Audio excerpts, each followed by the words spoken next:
Well, thank you very much, everybody. We have a meeting with a man who's become a friend of mine, and we've known each other for a little while in some very interesting times, and we get along. Our countries get along very well. We have a great affinity for each other, and the Chancellor has been very well received in Germany. He's a very successful man, became the Chancellor of Germany, which is a big deal. And he's doing a very good job, in my opinion, a great job, very popular. And the relationship that we have in trade and everything else has been very strong. We've been able to do our deals, and it's been very strong. We'll obviously be talking a little bit about Iran today, and he's been helping us out. We've been very nice, actually. And that is coming along, as you see, very well. They have no Navy. It's been knocked out. They have no Air Force. It's been knocked out. They have no air detection. That's been knocked out. Their radar has been knocked out. And just about everything's been knocked out. So we'll see how we do. But we're doing very well. We have a great military, and they're doing a fantastic job. So we'll be talking about that. And we're talking about some very big trade deals. And those I know will work out, too. So I just want to say it's a great honor to have you at the Oval Office. The beautiful Oval Office, beautiful White House. It's a special place, even from your standpoint. And you have some very special places, too. And I look forward to being with you. Thank you very much. Thank you. Thank you, Mr. President, for having me here in this Oval Office for the third time now. Yeah. Really happy to have the opportunity to speak with you in these challenging times. We are on the same page in terms of getting this terrible regime in Tehran away, and we will talk about the day after, what will happen then if they are out. We have to talk about our trade agreement, which I would like to be in place as soon as possible. And we have to talk about Ukraine. There are too many bad guys in this world, actually, and this is an issue we have to talk about.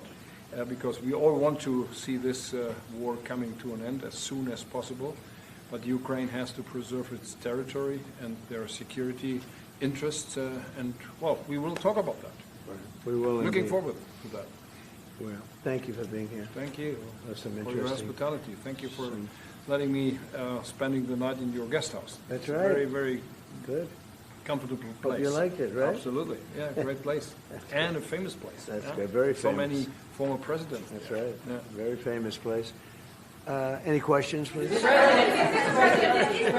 President, did Israel force your hand to launch these strikes against Iran? Did Netanyahu pull the United States into this war? No, I might have forced their hand.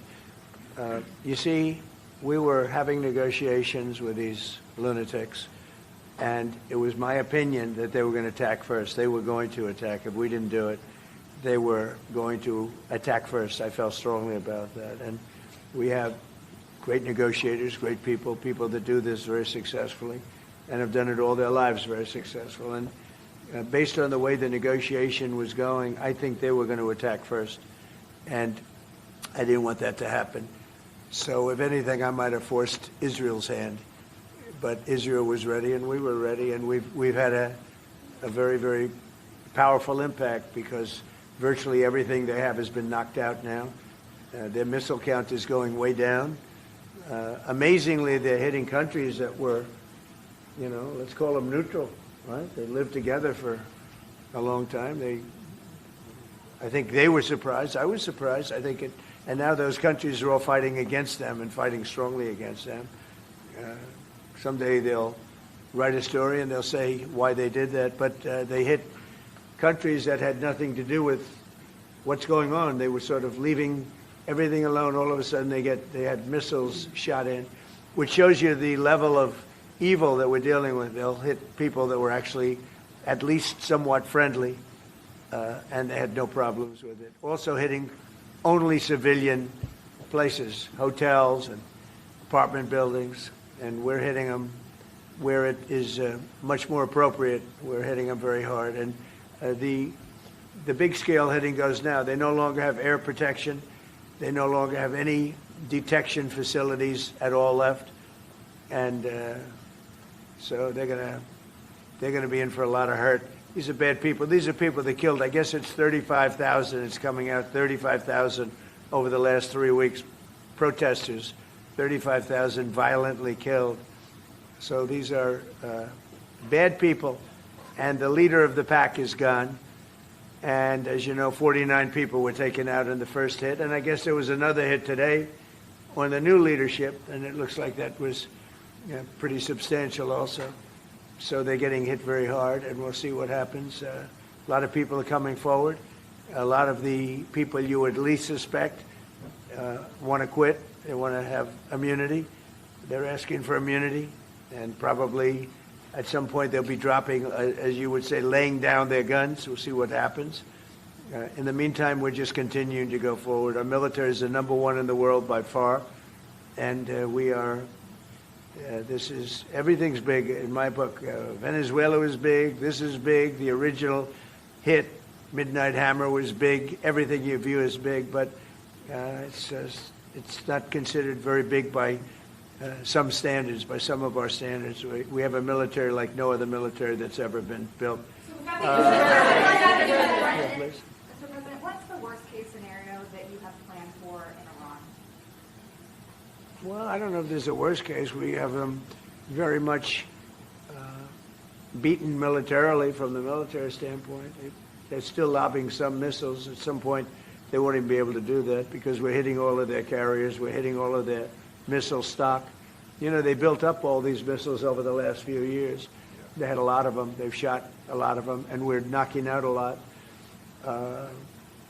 I guess the worst case would be we do this, and then somebody takes over who's as bad as the previous person, right? That could happen. We don't want that to happen. That would probably be the worst. You go through this, and then in 5 years you realize you put somebody in who was no better. So we'd like to see somebody in there that's going to bring it back for the people. And we'll see what happens with the people. You know, they have their chance. And we've said, don't do it yet. If you're going to go out and protest, don't do it yet. It's very dangerous out there. A lot of bombs are being dropped. But I would say that would be about the worst. Do you have someone in mind right now? Because you said all the people you did have in mind have been taken out. What do you think? Well, most of the people we had in mind are dead. So, you know, we had some in mind from that group that is dead. And now we have another group. They may be dead also, based on reports. So I guess you have a third wave coming in. Pretty soon we're not going to know anybody. But we have, I mean, Venezuela was so incredible because we did the attack and we kept government totally intact. And we have Delcy, who's been very good. We have the whole chain of command, and they've been, you know, look, the relationship's been great. We've taken out 100 million barrels of oil already, and a big part of that goes to them, and a big part goes to us. And it's been great. We paid for the war many times over, and we're going to be running the oil. And Venezuela is going to make more money than they ever made, and that's great for the people. The relationship has been great. It's been seamless. Nobody's actually ever seen anything like it. If you look at Iraq, where very stupidly everybody was fired, the generals were fired, the military was fired, the police were fired, the fire departments were fired, and all of the government workers were fired. So after, you know, people would call, they had no idea. And by the way, ISIS was formed. That's where ISIS came from, all of the fired people. We don't believe in that. So we'll see what happens, but first we have to finish off the military. What do you think? Crown Prince Reza Pahlavi, is he an option at all in your mind? I guess he is. Some people like him, and we haven't been thinking about too much about that.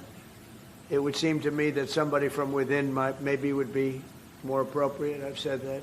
He looks like a very nice person, but it would seem to me that somebody that's there, that's currently popular, if there's such a person. But we have people like that. We have people that were more moderate. You know, these were radical lunatics, and you know what they get? They get nothing. All they do is kill people. Mr. President, what exactly was the imminent You've asked, not your turn. Not your turn, please. Mr. President, you've been to take the heat off the Europeans to present to the Alfie Marks, which they called on the the allies to also help you. What does that mean? Well, you have to ask Mark Rutte if he said not as part of NATO, but to be helpful to you in this. And we'll Well, do some that of the in- European nations have been helpful and some haven't. And I'm, very surprised. Germany's been great. He's been terrific. Others have been very good, terrific. I think that the head of NATO, Mark, is fantastic. Okay, Mark Rutte. I think he's fantastic. But some of the European, like Spain, has been terrible. In fact, I told Scott to cut off all dealings with Spain. Spain, first of all, it started when every European nation, at my request, paid 5%, which they should be doing. And everybody was enthusiastic about it, Germany, everybody. And Spain didn't do it. And now Spain actually said that we can't use their bases, and that's all right. We could use their base if we want. We could just fly in and use it. Nobody's going to tell us not to use it, but we don't have to. But they were unfriendly. And so I told him, we don't want to. Spain has absolutely nothing that we need other than great people. They have great people, but they don't have great leadership. And as you know, they were the only country that in NATO would not agree to go up to 5%. I don't think they agreed to go up to anything. They wanted to keep it at 2%, and they don't pay the 2%. So we're going to cut off all trade with Spain. We don't want anything to do with Spain. What is the expectation towards... And I'm not, by the way, I'm not happy with the UK either. That island that you read about, the lease, okay, he made it, for whatever reason, he made a lease of the island. Somebody came and took it away from him. And it's taken 3-4 days for us to work out where we can land there. It would have been much more convenient landing there as opposed to flying many extra hours. So we are very surprised. This is not Winston Churchill that we're dealing with. Mr. President, what's your expectations towards Germany? What can Germany do and what should Germany do to help you in this country? Well, I think they're doing it. I mean, they're letting us land in certain areas, and we appreciate it. And they're just making it comfortable. We're not asking them to put boots on the ground or anything. I mean, we're just they're a respected country. I have a very good relationship with the country. We have, in particular now, with this leader, with this new leader. I think he's an excellent leader. I had my differences with Angela. I said, you're hurting your country with immigration and you're hurting your country with energy. And we have a man sitting on my right that is, I think, pretty much the opposite of her on energy and the opposite on immigration. And I think he's doing very well. Commercial air travel right now is severely restricted in the Middle East, and thousands of Americans are stranded. Why wasn't there an evacuation plan, and will you send planes to get people out? Well, because it happened all very quickly. We thought, and I thought maybe more so than most, I could ask Marco, but I thought we were going to have a situation where we were going to be attacked. They were getting ready to attack Israel. They were getting ready to attack others. You're seeing that right now. And a lot of those missiles that are hitting in, those are stationary. Those were aimed there for a long period of time at these other countries. So I think I was right about that. We attacked first. And if we didn't, it could have been, look, we're really decimating them. They're being decimated. And if we didn't, and by the way, we have massive amounts of ammunition. We have the high end. A lot of it was given away stupidly by Biden, very stupidly, for free. And I'm all for Ukraine, but they gave away a lot. As you know, when I give away ammunition, everybody pays for it. The European Union's paying for it. Then they can do what they want with it, but they are giving it, let's say, to Ukraine, and it's okay. But we gave away a lot of high end, but we have plenty. But we have unlimited middle and upper ammunition, which is really what we're using in this war. And we have really an unlimited supply. We also have a lot of the very high end stored in different countries throughout the world.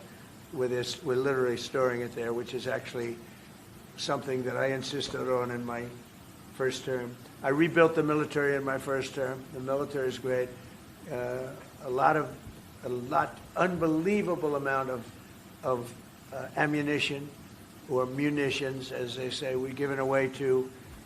The Wall Street Journal incorrectly covered the story when they said that it was given away to the Middle East. Not to the Middle East, it was given away to Ukraine. Very little was given to the Middle East. The Middle East would buy a lot, and some of the nations, because they're rich, they have a lot, but it was given away to Ukraine. And it just should have been done. Look, it's a war that should have never happened. If I were president, that war would have never happened. But we have a tremendous amount of munitions, ammunition, at the upper level, middle and upper level, all of which is really powerful stuff. Mr. President, a question to both of you. How worried are you that the rising prices for gas and oil are damaging the American economy and also Mr. Chancellor? Yeah, do you want to go ahead? Yeah, sure. This is, of course, damaging our economies. This is true for the oil prices, and this is true for the gas prices as well. So that's the reason why we all hope that this war will come to an end as soon as possible, and we are hoping that the Israeli and the American army are doing the right things to bring this to an end and to have really a new government in place who is coming back to peace and freedom. Yeah. Something had to be done. And it's been 47 years. They've been killing people all over the world for a long time. They were the kings and fathers of the roadside bomb. Soleimani, we killed him last term. If we didn't, I think it might be a different story today. They would have been much stronger and smarter than they are.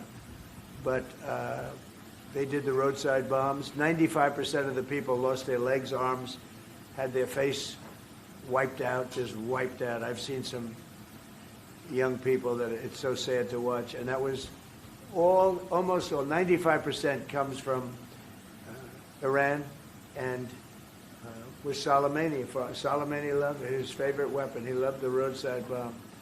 And when you see people walking around with no legs and no arms and a face that's been blown to hell, these people, what they have to go and the way they have to live, this is Iran.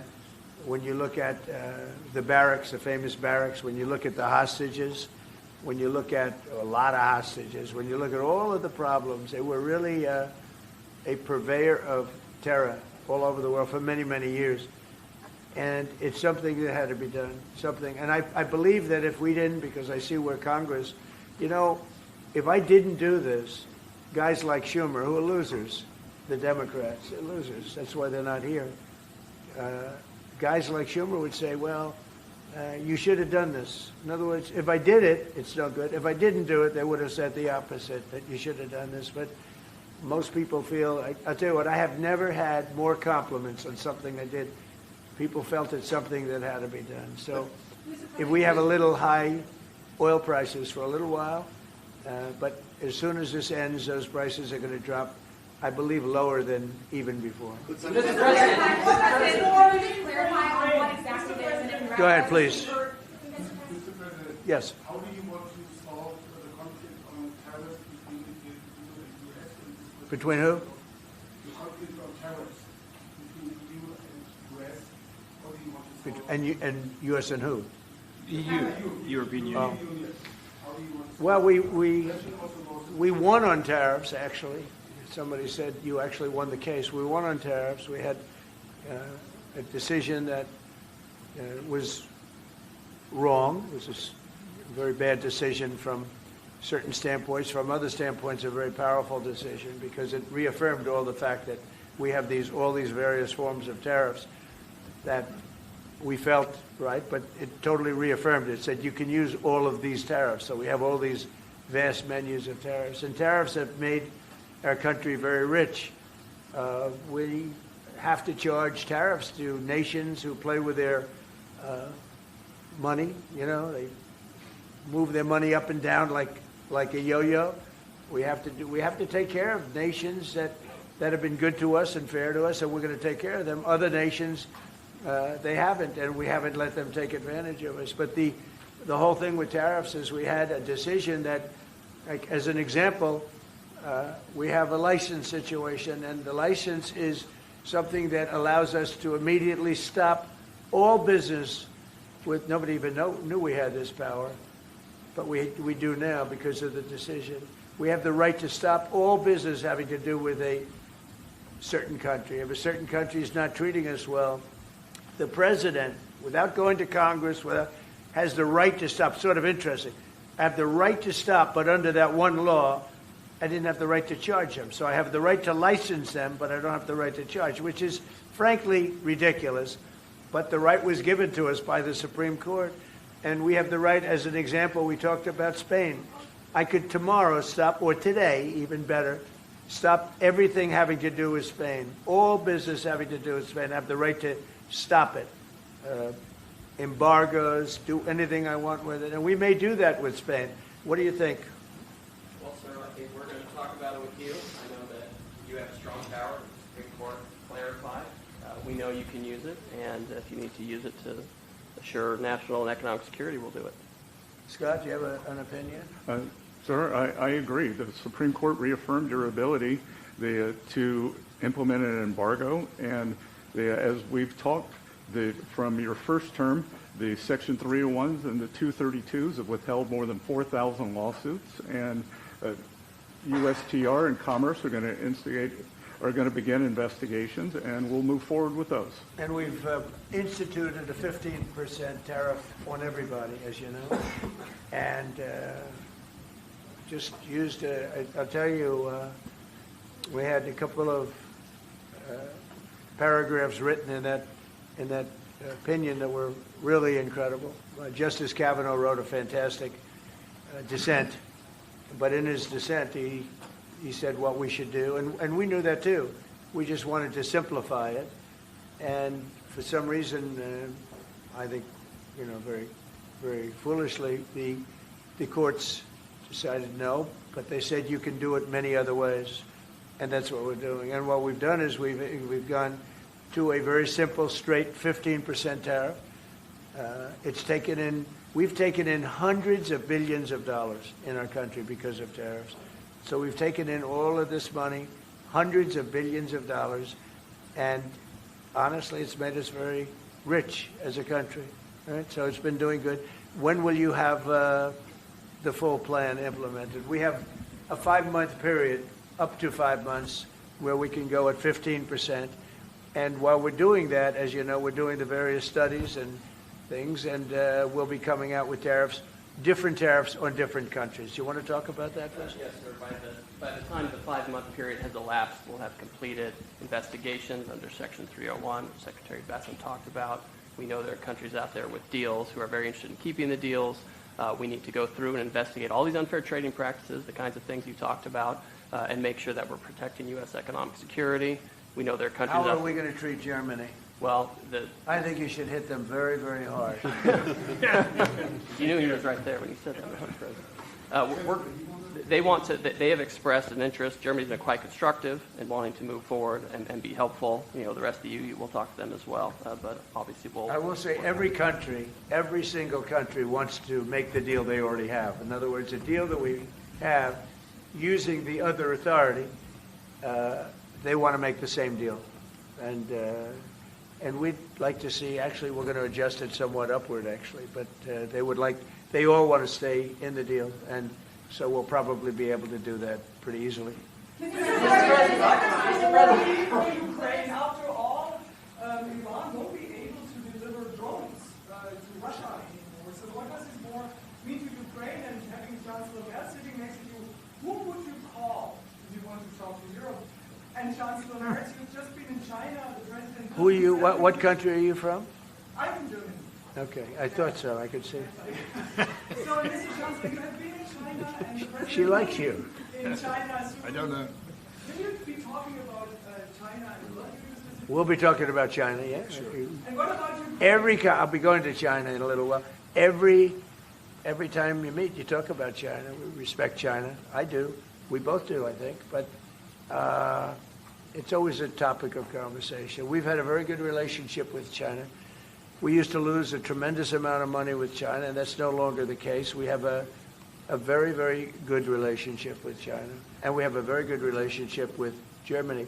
All right. Thank you, Mr. President. We've seen countries around the world, many of whom don't usually work together, working with the United States on Iran, whether it's Saudi Arabia working with the United States, Israel, Qatari shooting down Iranian aircraft, and we've also seen European countries step up.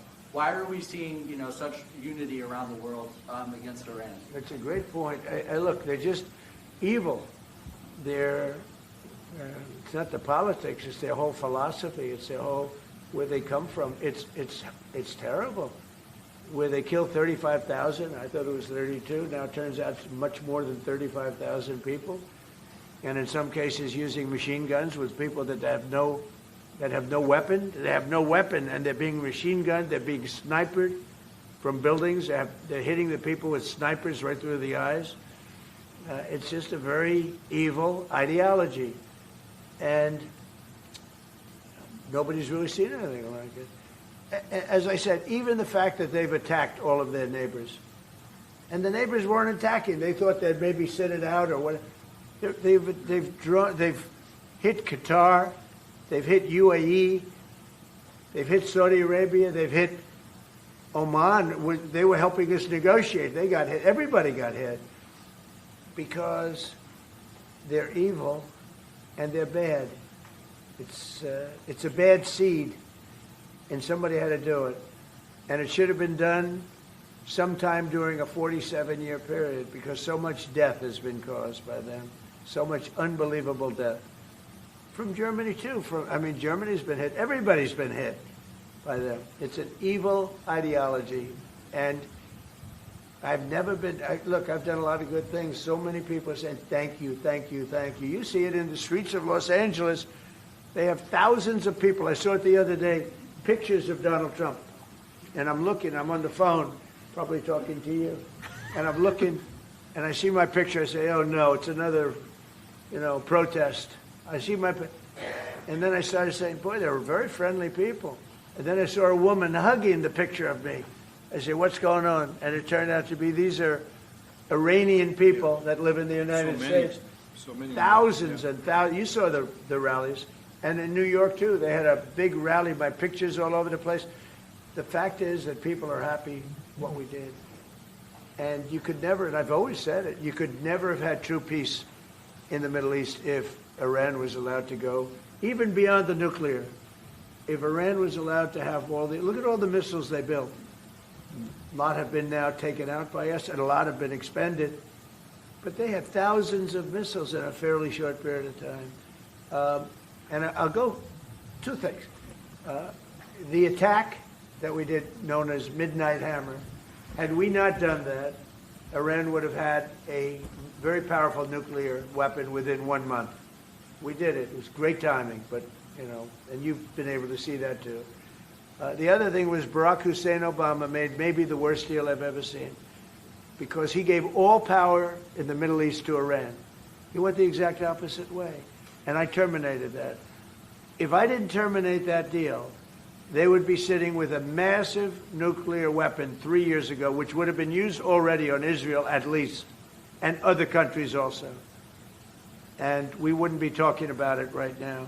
But if I didn't terminate the deal that Obama made, giving them everything, including plane loads of cash. Do you remember the airplane flew over there? It was a Boeing 757. There was two of them, loaded. They took out all the seats. It was loaded with green cash. So much cash that it was in Virginia, Maryland, and Washington, D.C. They got all the cash from all the banks. They put it, and they flew it to Iran. I never knew a president had that power. I'm going to maybe try it sometime if it's okay. I think I'm going to do it. I'll fly it somewhere. Nobody's ever seen anything like it. 2 planes loaded from floor to ceiling, big planes, Boeing 757s, taken over there and given cash. In addition to that, he was giving them billions of dollars. But worse, he was giving them the right to have the path to a nuclear weapon. And that deal expired. A lot of people said, oh, you terminated it. Well, it was going to be terminated anyway because it expired. It gave them the right to have top-of-the-line nuclear weapon. If they had, because they're crazy, just like the people on my right during the State of the Union. I looked at them, I said, you're crazy? These people are crazy. And if they had a nuclear weapon, they would have used it. All right, how about 1 or 2 more? Mr. President. Go ahead, please. Chancellor Merz, you just heard that the president is thinking about punishing Spain. what are your thoughts spontaneously on this, and what can you do to, Well, the answer on that is quite simple. We are trying to convince Spain to catch up with the 3% or 3.5%, which we agreed on in NATO. And as the President said, it's correct. Spain is the only one who is not willing to accept that. And we are trying to convince them that this is a part of our common security, that we all have to comply with these numbers, and this is 3.5 for military and another 1.5 for our military infrastructure. So Spain has to comply with that. Spain has been very, very uncooperative, and so has UK. Now the second one is shocking, but this is not the age of Churchill.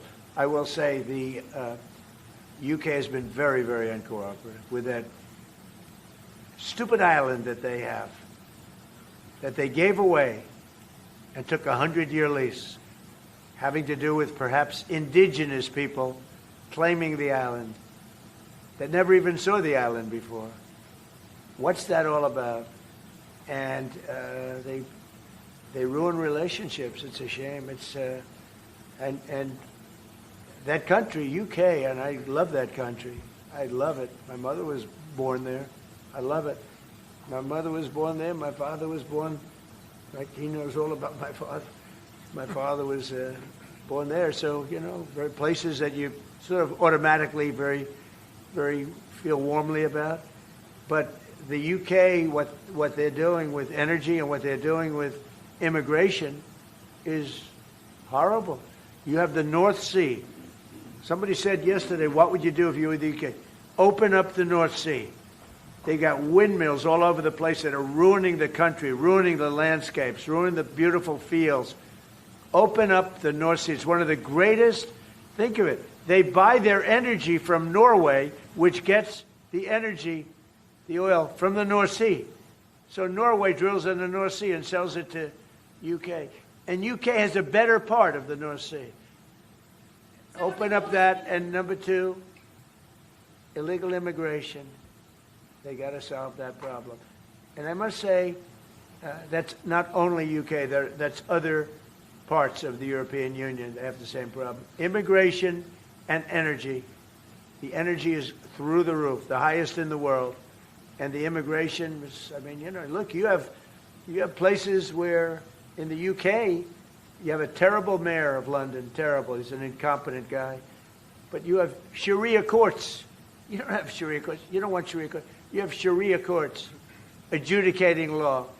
So it's very simple. Immigration, very importantly, immigration and energy. And you bring it back. Otherwise, you're not going to bring it back. Okay. One more. Go ahead. I have a question for the Chancellor. Yes, please. To the Chancellor, Chancellor Merz. Yeah. You've called for unity and joint force in this moment against Iran. What does that look like to you? And then, Mr. President, where is getting a deal with Russia and Ukraine on your priority list right now? Okay, we go. So we, as I said, in Germany the last 2 days, we are supporting the United States and Israel to get rid of this terrible terrorist regime. And we are looking forward to a day after, and we have to talk about the strategy. What is following after this regime is away, and we have to strategize on this entire region. And we are having a high interest in common approach and common work and what we can do. And this is important not just for the Americans. This is extremely important for Europe and extremely important for Israel and their security. So we are really looking forward to find ways how to deal about the day after. And as far as Russia, Ukraine, where is it on my priority list? Very high. We thought that, I thought it was going to be one of the easier ones. I've settled 8 wars, and actually maybe one more than that. But minimum 8 wars, big ones, potential India, Pakistan, big wars, very important, big ones. I thought this was going to be much easier than it is. There's tremendous hatred between President Putin and President Zelensky, tremendous hatred. I've seen a lot of hatred in my life, but I think this is about top scale. I believe it's going to happen. Sometimes I blame one, sometimes I blame the other. I think it's going to happen, but it's high on my list. Not in that it affects the United States so much, because it's very far away, but last week, last week and for the last 4 weeks, actually, 32,000 soldiers died. 32,000. And it's been averaging 25 to 30,000 soldiers a month have been dying in that stupid war. And I'd love to see it ended. It's the worst that there has been since World War II. If you can't get a deal, what will that mean for you? All you can do is do your best, you know. It takes two to tango, and they have to get along. They have to be able to talk to each other. They hate each other a lot. That has an impact, you know. It really has an impact. It's bad for both. The saddest is that if the election weren't rigged, my election, that war would have never taken place. And you know what else wouldn't have taken place? Allowing 25 million people to pour through an open border. That wouldn't have taken place. A lot of things would have been different. But we're doing very well, and I think a big factor in this world and future factor is what we're doing right now with Iran. If we don't stop them, or if we didn't stop them, or if we didn't start, they've been decimated. But if we didn't do what we're doing right now, you would have had a nuclear war, and they would have taken out many countries, because you know what? They're sick people. They're mentally ill, sick people. They're angry. They're crazy. They're sick. Thank you very much. Thank you very much, everyone. Thank you, Press. Thank you, Press. Thank you, Press. Thank you. Thank you, guys. Keep moving. Thank you. Okay, guys. Thank you. Just like, thank you, guys. Thank you, Press. Thank you. Thanks, guys. Moving out the door. Thank you, guys. Keep moving.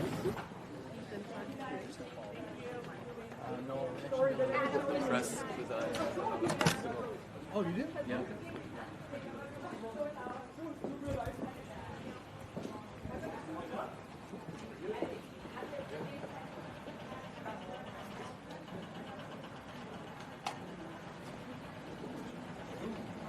I like when I stood up when I was like, oh my God.